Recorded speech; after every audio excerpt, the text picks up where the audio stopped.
அனைத்து தமிழுள்ளங்களுக்கும் அன்பான வணக்கம். இந்த வீடியோவில் நாம் மாசி மாத ராசி பலன்களை பார்க்கலாம். நிகழும் ஸ்ரீ மங்களகரமான குரோதி வருடம் 2025 ஆண்டு பிப்ரவரி மாதம் 13ஆம் தேதி வியாழக்கிழமை பிரதமை திதி மக நட்சத்திரம் கூடிய நாளில் மாசி மாதம் பிறக்கிறது.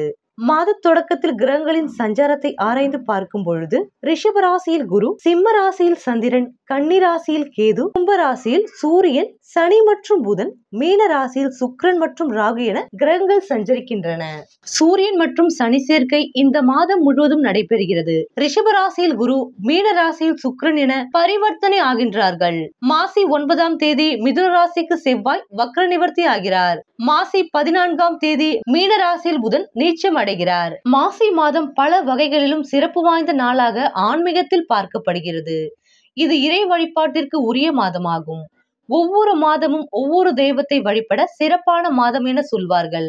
ஆனால் மாசி மாதம் அனைத்து தெய்வங்களையும் வழிபடுவதற்கு, அனைத்து விதமான நலன்களை பெறுவதற்கும் உகந்த மாதமாகும். பொதுவாக அமாவாசை நாள் தான் முன்னோர்களுக்கு தர்ப்பணம் கொடுக்க சிறந்த நாளாக கருதப்படுவார்கள்.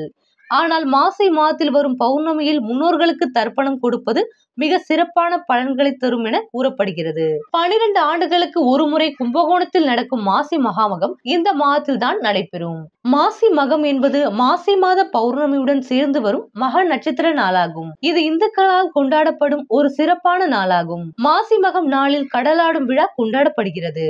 மாசி மகம் பித்ருதோஷம் நீக்கும், தடைகள் நீக்கும் புனித நாளாகும். மாசி மகம் நாளில் புனித நீர் நிலைகளில் நீராடினால் புத்திரபாக்கியம் கிடைக்கும் என்று கூறப்படுகிறது. தமிழ்நாட்டில் 12 ஆண்டுகளுக்கு ஒரு முறை கும்பகோணத்தில் கும்பேஸ்வரர் கோவிலில் மாசி மக திருவிழா சிறப்பாக நடைபெறும்.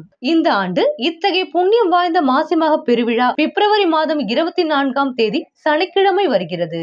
மாசி மகத்தன்று சிவபெருமானை வழிபட்டால் நல்லது நடக்கும். வாழ்க்கையில் வளம் பெறுவீர்கள். வாழ்வில் வளம் பெற வைக்கும் விரதங்களில் ஒன்று சிவராத்திரி, மற்றொன்று நவராத்திரி. சிவபெருமானை நாள் முழுவதும் தியானித்து 6 கால பூஜையும் கண்டு கழித்தால் 16 பேறுகள் பெறலாம் என்பது ஐதீகம். சிவராத்திரி என்பது ஆண்கள் மேற்கொள்ளும் விரதம். நவராத்திரியோ பெண்கள் உபவாசம் இருந்து அம்பிகையை வழிபட்டு பலன் பெறும் விரதமாகும். இந்த கிரகங்களின் சஞ்சாரம் மற்றும் மாற்றத்தினால் உங்கள் ராசிக்கு என்னென்ன பலன்கள் கிடைக்க போகிறது, நீங்கள் செய்ய வேண்டிய பரிகாரங்கள் என்னவென்று இந்த வீடியோவில் பார்க்கலாம்.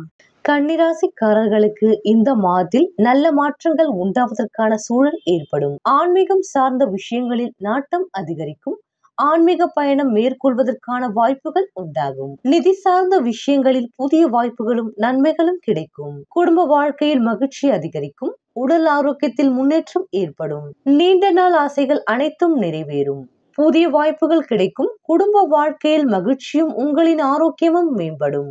வேலை தேடுபவர்களுக்கு புதிய வேலைகள் கிடைக்கும். கன்னிராசி சேர்ந்தவர்களுக்கு மாசி மாதத்தில் சூரியனின் அமைப்பு உங்கள் வாழ்க்கையில் நேர்மறையான நல்ல மாற்றங்கள் ஏற்படும். ஆன்மீகத்தின் மீது நாட்டமும், சிலர் ஆன்மீக யாத்திரை செல்லவும் வாய்ப்புகள் உண்டாகும். நிதிநிலை சார்ந்த நன்மைகள், புதிய வாய்ப்புகள் பெறுவீர்கள். குடும்ப வாழ்க்கையில் மகிழ்ச்சியும் உங்களின் ஆரோக்கியமும் மேம்படும். நீண்ட நாள் ஆசைகள் நிறைவேறும். பிள்ளைகளிடம் இருந்து சில நல்ல செய்திகள் கிடைக்கும். உங்களின் முன்னேற்றம் கண்டு குடும்பமே மகிழ்ச்சி அடையும். வேலை தேடுபவர்களுக்கு புதிய வேலை கிடைக்கும்.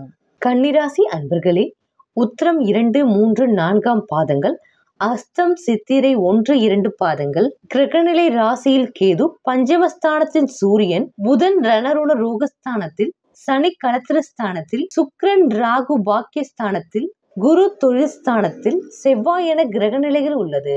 5/2/2025 அன்று பஞ்சமஸ்தானத்தில் இருந்து புதன் ரணருண ரோகஸ்தானத்திற்கு மாறுகிறார். 11/2/2025 அன்று பாக்கியஸ்தானத்தில் குரு வக்ரம் நிவர்த்தி ஆகிறார். 12/2/2025 அன்று பஞ்சமஸ்தானத்தில் இருந்து சூரியன் ரணருண ரோகஸ்தானத்திற்கு மாறுகிறார்.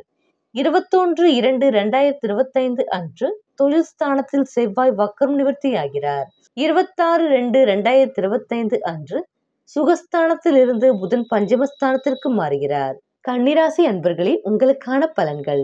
கன்னிராசினரே, நீங்கள் ஆடம்பர வாழ்க்கையில் நாட்டம் உடையவர். சிக்கனத்தை தாரக மந்திரமாக கொண்டு செயல்படுவர்கள். இந்த மாதம் தனாதிபதி சுக்கிரன் சப்தமஸ்தானத்தில் உச்சமாக சஞ்சரிப்பதால் பணவரத்து அதிகரிக்கும். மனக்குழப்பம் உண்டாகலாம். எதையும் ஒரு முறைக்கு பலமுறை யோசித்து செய்வது நல்லது. சொத்து சம்பந்தமான காரிய தடைகள் விலகும். ராசிநாதன் புதன் சஞ்சாரம் பயணங்கள் மூலம் நன்மையை தரும் புதிய நண்பர்கள் கிடைப்பார்கள்.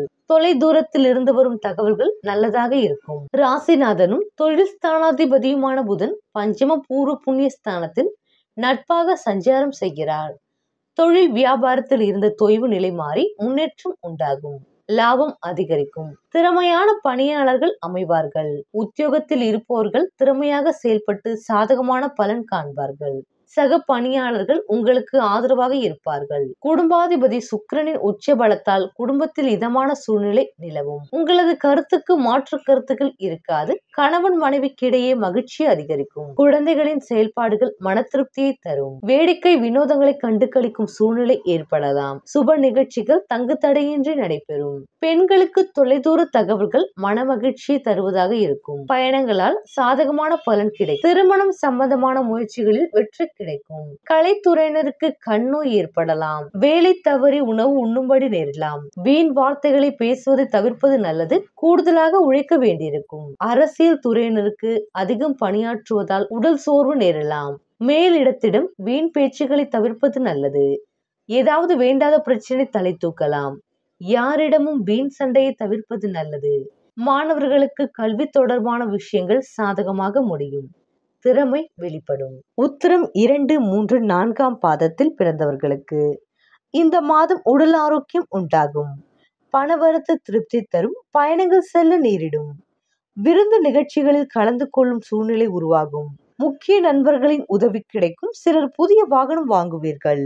அஸ்தம் நட்சத்திரத்தில் பிறந்தவர்களுக்கு இந்த மாதம் தொழில் வியாபார மந்தநிலை மாறும். வியாபாரத்தில் கூடுதல் லாபம் கிடைக்க பெறுவீர்கள். விலகி சென்ற வாடிக்கையாளர்கள் மீண்டும் வருவார்கள். உத்தியோகத்தில் இருப்பவர்கள் சாமர்த்தியமான செயல்கள் மூலம் காரிய வெற்றி காண்பார்கள்.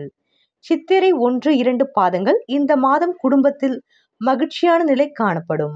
மன வருத்தத்துடன் குடும்பத்தை விட்டு பிரிந்து சென்றவர்கள் மீண்டும் வந்து சேர்வார்கள். கணவன் மனைவி இடையே சந்தோஷம் நீடிக்கும். பிள்ளைகளுக்கு தேவையான ஆடை அணிகலன்களை வாங்கி கொடுத்து மகிழ்வீர்கள்.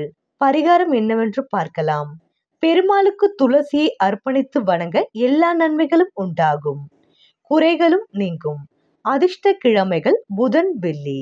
ஆஞ்சநேயருக்கு துளசி மாலை, வெற்றிலை மாலை, வடைமாலை சாத்தி வழிபடுவார். இந்த வெற்றிலை மாலை சாத்தினால் வெற்றி கிடைக்கும் என்பது ஐதீகம். இதற்கான காரணத்தை அறிந்து கொள்ளுங்கள். ராவணனோடு யுத்தம் செய்த ராமர் முடிவில் வெற்றி பெற்றார். இச்செய்தியை அசோகவனத்தில் இருக்கும் சீதைக்கு தெரிவிக்க முற்பட்டார் ஆஞ்சநேயர். அந்த செய்தி சீதையின் காதில் தேனாக பாய்ந்தது. மகிழ்ச்சி பெருக்கில் அவருக்கு பரிசளிக்க விரும்பினாள். அவள் அமர்ந்திருந்த இடத்தில் வெற்றிலை கொடி படர்ந்திருப்பதைக் கண்டாள். அந்த கொடியை பறித்துவிட்டு நல்ல செய்தி சொல்ல வந்த உனக்கு இந்த வெற்றிலை மாலையை பரிசாக அளிக்கிறேன், ஏற்றுக்கொள் என்றாள். அன்னையின் கையால் கிடைத்த மாலை ஏற்றுக்கொண்ட ஆஞ்சநேயர் மகிழ்ந்தார். இதனால் தங்கள் செயல்களில் வெற்றி பெற சனிக்கிழமை தோறும் ஆஞ்சநேயர் கோயிலுக்கு சென்று வாருங்கள். வெற்றிலை மாலையும் சாத்துங்கள். இதனால் சகல பாவங்களும் போகும். சகல வளங்களும்